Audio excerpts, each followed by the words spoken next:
Tunggu. Tunggu.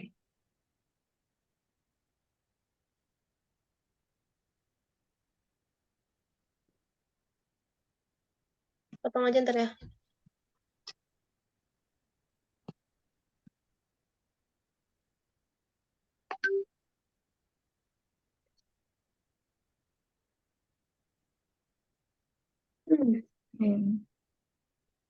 Baik. Bismillahirrahmanirrahim. Assalamualaikum warahmatullahi wabarakatuh. Waalaikumsalam. Waalaikumsalam warahmatullahi wabarakatuh. Alhamdulillazi hadana liyaza wa makunna linahtadiya Allah hadana Allah. Asyhadu an la ilaha illallah wa asyhadu anna Muhammadar Rasulullah la nabiyya ba'da amma ba'du. Puji syukur marilah sama-sama kita ucapkan buat kehadirat Zat Allah yang Maha Pengasih sehingga kita dapat melaksanakan membuat tugas video presentasi dari tugas mata kuliah Filsafat Pendidikan. Yang saya hormati Bapak Ibu dosen pengampu mata kuliah Filsafat Pendidikan, Ibu Dr. Ulpia Rahmi SPD MPD, dan Bapak HD Afriansyah SPD MPD. Baik, di sini saya selaku moderator dari kelompok 4 akan memimpin diskusi dalam menyampaikan materi mengenai wawasan tentang filsafat pendidikan. Sebelumnya, izinkan saya memperkenalkan kelompok saya dari kelompok 4. Yang pertama adalah Angela Syafitri dengan NIM 211-29011. Yang kedua ada Maulida Salam dengan NIM 211-29242. Yang ketiga saya sendiri Putri Ramadan. Yang keempat Rahmi Aulia Syafutri dengan NIM 211-29285. Yang kelima ada Yuli Hayatun Nazmi dengan NIM 23002221. Yang keenam ada Yovela Patricia Ferdina dengan NIM 211-29508. Yang ketujuh ada Yulia Harmayanti dengan NIM 211-29330. Dan yang terakhir ada Zakia Rahimah. Baik, kita masuk kepada pemateri pertama mengenai pengertian filsafat pendidikan. Penjelasan ini akan disampaikan oleh Saudara Maulida. Kepada Lida dipersilahkan. Baik, terima kasih saya ucapkan kepada moderator atas kesempatan yang diberikan. Saya izin mempresentasikan materi terkait pengertian filsafat pendidikan. Adapun pengertian filsafat pendidikan secara terminologi merupakan arti atau pengertian dari filsafat itu sendiri. Seperti yang dijelaskan di awal paragraf bahwa begitu banyak pengertian filsafat seiring dengan begitu banyaknya tokoh-tokoh filsafat. Di antaranya tokoh-tokoh sering dengan begitu banyaknya tokoh-tokoh, maaf saya ulangi, seperti yang dijelaskan di awal paragraf bahwa begitu banyak pengertian filsafat seiring dengan banyaknya tokoh-tokoh filsafat. Maka ini adalah sebagian pengertian dari beberapa filsuf terkemuka, antara lain pengertian terminologi maksudnya adalah arti yang dikandung oleh istilah atau kata filsafat itu sendiri.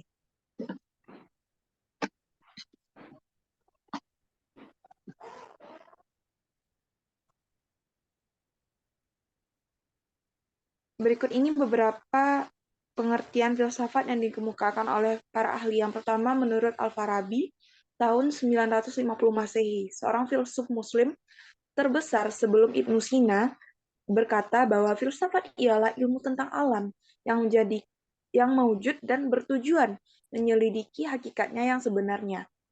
Yang kedua ialah Ibnu Rushd, tahun 1126 sampai 1198 Masehi, berpendapat bahwa filsafat atau hikmah merupakan pengetahuan otonom yang perlu dikaji oleh manusia karena dia dikaruniai akal.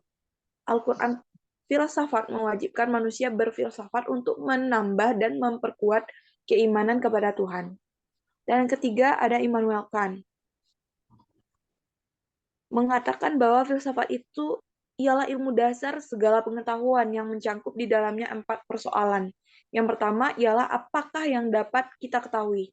Pertanyaan ini akan dijawab oleh metafisika. Dan yang kedua ialah apakah yang boleh kita kerjakan. Hal ini akan dijawab oleh etika atau norma. Dan pertanyaan ketiga, sampai di manakah pengharapan kita? Dan persoalan ini akan dijawab oleh agama. Dan yang keempat, apakah yang dinamakan manusia? Dan hal ini akan dijawab oleh antropolog. Selanjutnya ada Harun Nasution yang mengatakan bahwa filsafat adalah berpikir menurut tata tertib atau logika dengan bebas, tidak terikat pada tradisi, dogma, dan juga agama, dan dengan sedalam-dalamnya sehingga sampai ke dasar persoalannya. Dan yang kelima ada Sidi Ghazalbah. Filsafat adalah berpikir secara mendalam, sistematik, radikal, dan universal dalam rangka mencari kebenaran, inti, atau hakikat mengenai segala sesuatu yang ada. Dan pendapat ahli berikutnya ialah menurut Muhammad Nur Syam, menjelaskan bahwa filsafat adalah sesuatu lapangan pemikiran dan penyelidikan manusia yang sangat luas atau komprehensif. Kebenaran filsafat adalah kebenaran yang relatif, yang mana artinya kebenaran itu sendiri selalu mengalami perkembangan sesuai dengan perubahan zaman dan peradaban manusia. Sekian dari saya kembalikan kepada moderator. Baik, terima kasih kepada Maulida. Materi selanjutnya akan disampaikan oleh Zakia Rahima. Kepada Zakia, dipersilakan. Menurut Plato, filsafat adalah pengetahuan yang berminat mencapai pengetahuan kebenaran yang asli. Menurut Aristoteles, filsafat adalah ilmu pengetahuan yang meliputi kebenaran yang ada di dalamnya tergantung ilmu-ilmu metafisika, logika, retorika, ekonomi, politik, dan estetika. Menurut Profesor Dr. Fuad Hasan, guru besar psikologi UI, menyimpulkan bahwa filsafat adalah suatu ikhtiar untuk berpikir radikal. Artinya mulai dari radiksnya suatu gejala, dari akarnya suatu hal yang hendak dimasalahkan. Dan dengan jalan penjajakan yang radikal itu, filsafat berusaha untuk sampai kepada kesimpulan-kesimpulan yang universal. Selanjutnya, menurut Dr. Andes Haji Hasbullah Bakri merumuskan, ilmu filsafat adalah ilmu yang menyelidiki segala sesuatu dengan mendalam mengenai ketuhanan, alam semesta, dan manusia, sehingga dapat menghasilkan pengetahuan tentang bagaimana hakikatnya sejauh yang dapat dicapai oleh akal manusia, dan bagaimana sikap manusia itu seharusnya setelah mencapai pengetahuan itu. Menurut Notonegoro, filsafat menelaah hal-hal yang dijadikan objeknya dari sudut intinya yang mutlak, yang tetap tidak berubah, yang disebut hakikat. Menurut Harold Hatitus, pengertian filsafat dibagi 3. Yang pertama adalah filsafat adalah sekumpulan sikap dan kepercayaan terhadap kehidupan dan alam yang biasanya diterima secara tidak kritis. Filsafat adalah suatu proses kritik atau pemikiran terhadap kepercayaan dan sikap yang dijunjung tinggi. Yang kedua adalah filsafat adalah suatu usaha untuk memperoleh suatu pandangan keseluruhan. Yang ketiga, filsafat adalah analisis logis dari bahasa dan kejelasan tentang arti kata dan pengertian. Filsafat adalah sekumpulan masalah yang mendapat perhatian manusia dan yang dicirikan jawabannya oleh para ahli filsafat. Menurut René Descartes, filsafat yaitu merupakan kumpulan segala pengetahuan di mana Tuhan, alam, dan manusia menjadi pokok penyelidikannya. Sekian presentasi dari saya kembalikan kepada moderator.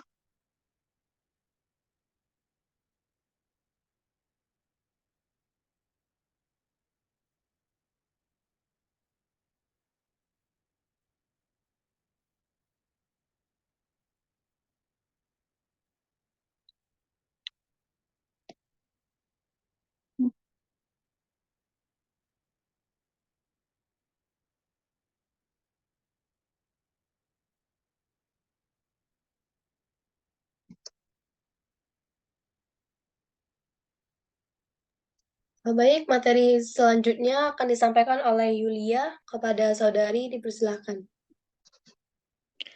Baik, terima kasih moderator. Saya Yulia Hermayanti. Di sini saya akan melanjutkan materi selanjutnya. Yang selanjutnya yaitu pengertian filsafat secara terminologi. Secara terminologi, filsafat pendidikan adalah cabang filsafat yang membahas tentang landasan, tujuan, dan prinsip pendidikan. Istilah filsafat pendidikan mengacu pada gagasan dan konsep yang digunakan untuk memahami pendidikan secara filosofis dalam konteks pendidikan.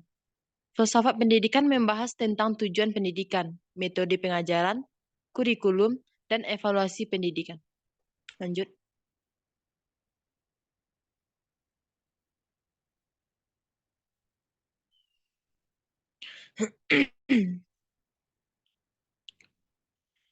Yang kedua yaitu beberapa definisi tentang filsafat pendidikan.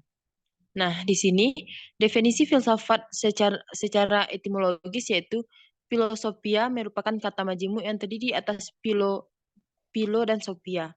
Dalam bahasa Arab disebut juga dengan falsafah. Philo artinya cinta, sedangkan sophia artinya kebijaksanaan.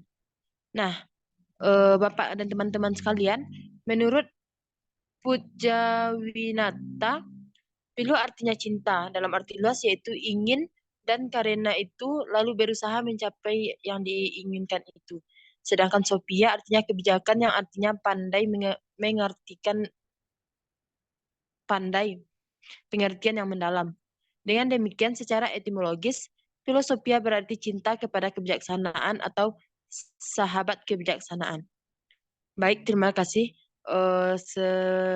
Sekian penyampaian materi dari saya kembalikan kepada moderator.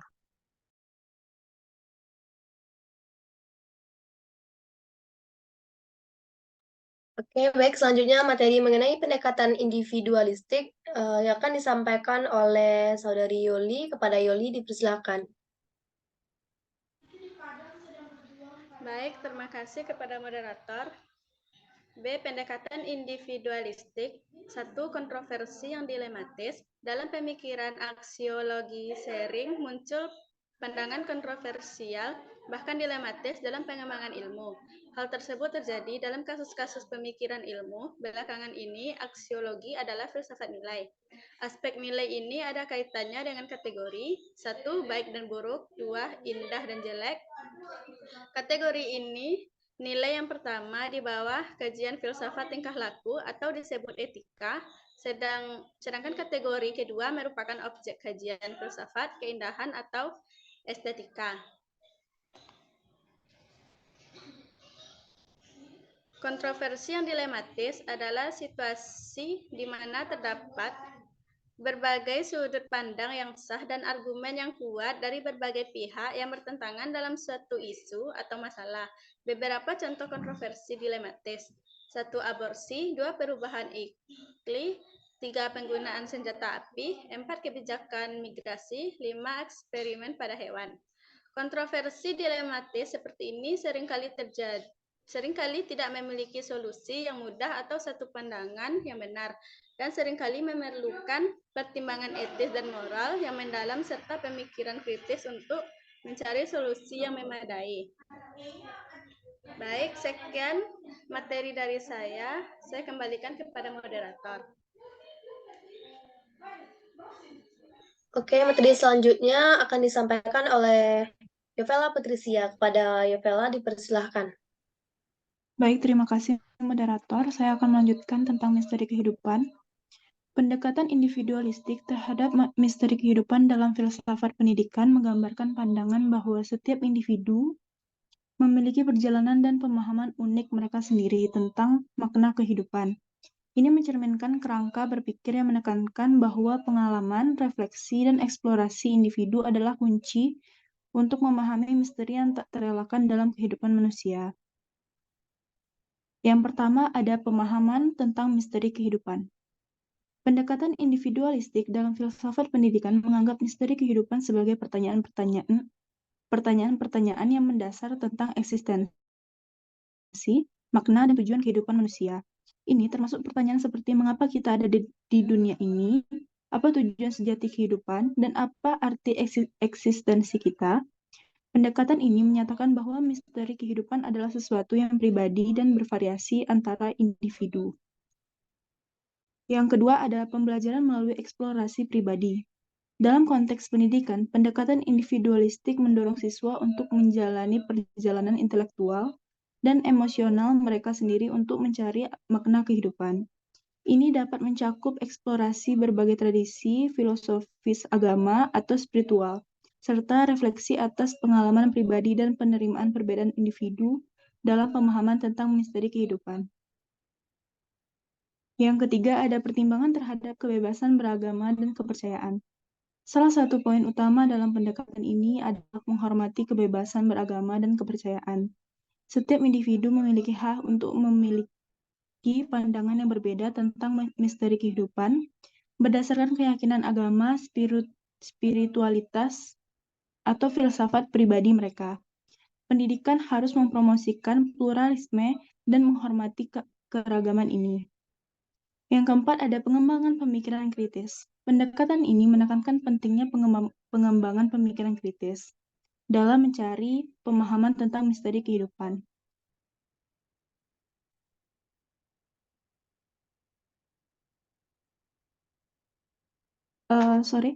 Yang keempat, ada pengembangan pemikiran kritis. Pendekatan ini menekankan pentingnya pengembangan pemikiran kritis dalam mencari pemahaman tentang misteri kehidupan.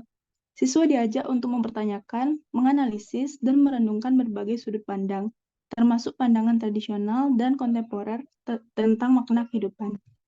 Sekian yang bisa saya sampaikan, saya kembalikan kepada moderator.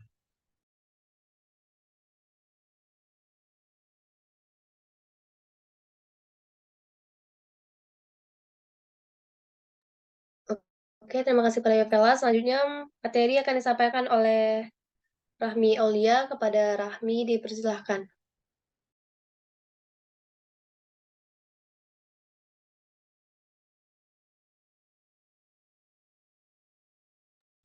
Baik, terima kasih moderator. Saya akan melanjutkan materi selanjutnya tentang karakteristik biologis manusia.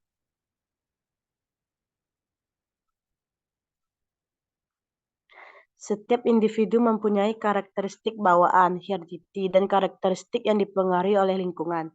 Karakteristik bawaan merupakan karakteristik keturunan yang dibawa sejak lahir, baik yang berhubungan dengan faktor biologis maupun sosial psikologis. Keyakinan masa lalu mengatakan bahwa kepribadian terbawa pembawaan dan lingkungan merupakan dua faktor yang terbentuk karena dua faktor yang terpisah. Masing-masing mempengaruhi kepribadian dan kemampuan individu bawaan dan lingkungan dengan cara masing-masing. Namun setelah disadari bahwa apa yang dipikirkan dan dikerjakan oleh seseorang atau apa yang dirasakan oleh siapapun merupakan hasil dari perpaduan dari apa yang di antara faktor-faktor biologi yang diturunkan dan pengaruh lingkungan. Sekian pemaparan dari saya kembalikan ke moderator.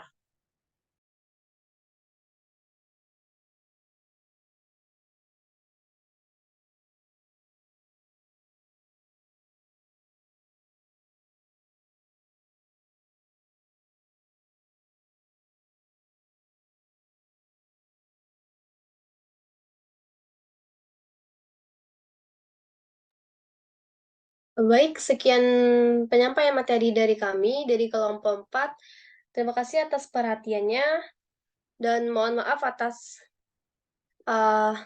apabila ada salah kata. Saya mewakili teman-teman dari kelompok 4 menutup video presentasi ini. Kami ucapkan Assalamualaikum warahmatullahi wabarakatuh. Waalaikumsalam warahmatullahi wabarakatuh.